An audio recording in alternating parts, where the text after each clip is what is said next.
Hey everybody, welcome.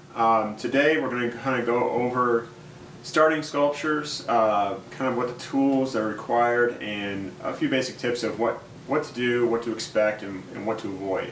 That being said, let me first start by kind of telling you a little bit about myself. My name is Greg Picard. I'm a sculptor, and I graduated from the New York Academy of Art, and I've been sculpting about 10 years since then. Okay, sorry for the long introduction. Let me just kind of go over one of my pieces. I just wanted to show some of the details. You can see all the detail in the hair and everything else. I do enjoy the details of sculpture. I love doing that. But in order to do the details, you really have to get a good solid form, understanding of form down. So this piece, by the way, is Phoenix, and you can kind of get that idea from the red ember look that she has in her dress and stuff. So anyway, let me kind of show you basically how something like this would start. Okay, so rule number one, I would always recommend doing a model, or maquette as they're called, before doing the original. This is one of the little models I've done of a female at swimming, and behind her is my starting point for the larger piece, which at this point probably looks more like a man, but that's because I don't have any real anatomical details yet, and it's very, very crudely sculpted. But do a model first, figure out the actual lines that you want, and it also kind of helps you figure out the armature and the structure for support. Better than moving around the arms on your actual piece when you can just move them and get them just right on your model. Alright, the second thing is start off with a good strong base. This one is clamped down to my modeling stand, and it has a flange bolted straight down to the platform and pipes that are well tightened, which go into the actual piece. Alright, what I have here is one of my armatures. I'm just kind of holding it in front of the form of this sculpture. And the idea here is that your armature should fit within that form, and it really should represent the skeletal structure and points of articulation within that form. So the ones you buy in the store, in my opinion, they're just not worth anything. You can bend them and kind of figure them out, but it's so much better to start fresh and make your own and make it work with the overall sculpture versus having to fight it. So you don't want it to fight your armature. Make a good one. Have it, measured out well, and it'll be a good building block for you. Alright, speaking of the armature in a little more detail here, let me talk about the material. This is aluminum wire, and as you can see, I either do one of two things. I either twist two wires together that are the same thickness, or I use one core wire and then twist a skinnier wire around it. And this has a specific purpose, that is that the clay, when you put it on there, it's not going to just spin around that wire. It's actually going to grip it and stay kind of locked in or keyed into that form. So very important. Here is the wire that I use. Like I said, it is aluminum, which means that it's corrosion resistant, and it also is flexible. Come in a variety of thicknesses. This one is 16 AUG.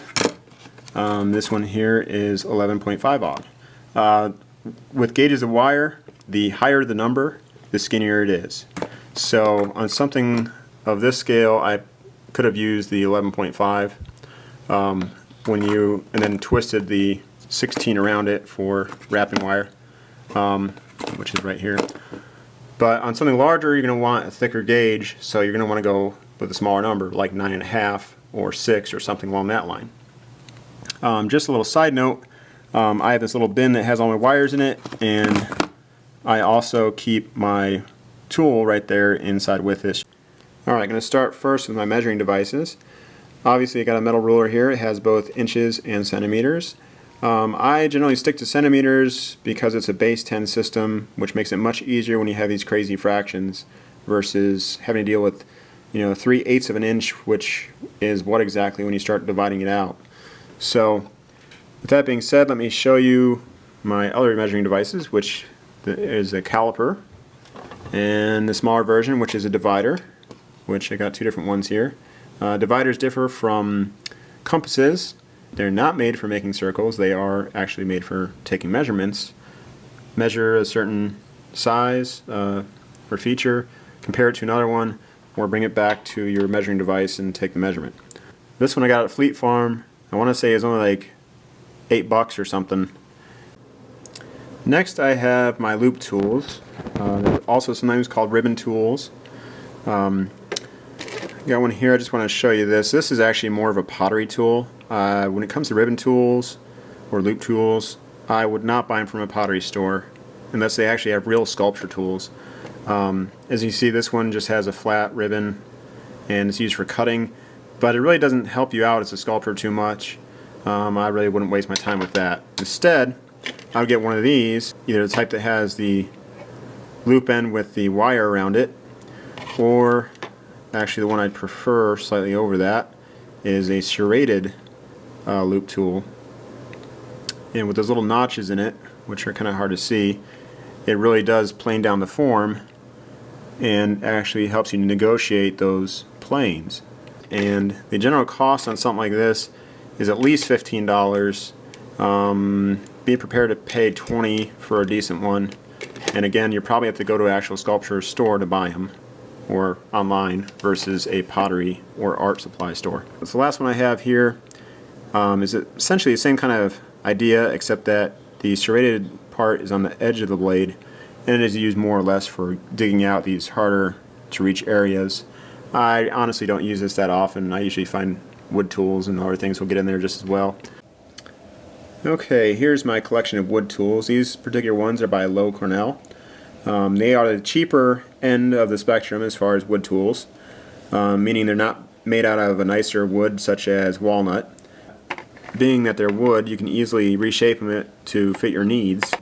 Like this one here, I made 3 little notches that are kind of uneven on purpose, and this is one of my hair tools, and I will use it to come in here and cut in little grooves for my hair, and I kind of like that it's uneven for that purpose.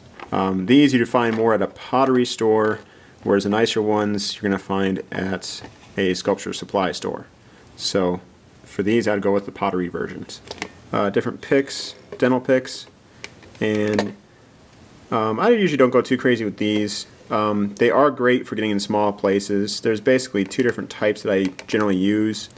The hook version is really good for getting in these tight spaces, like around the eyeball and around the corners of the mouth and that kind of thing.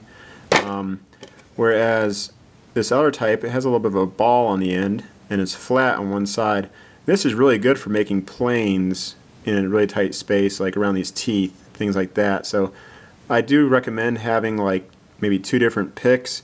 You can buy dental type tools like this, both at a sculpture supply or at a dental supply place.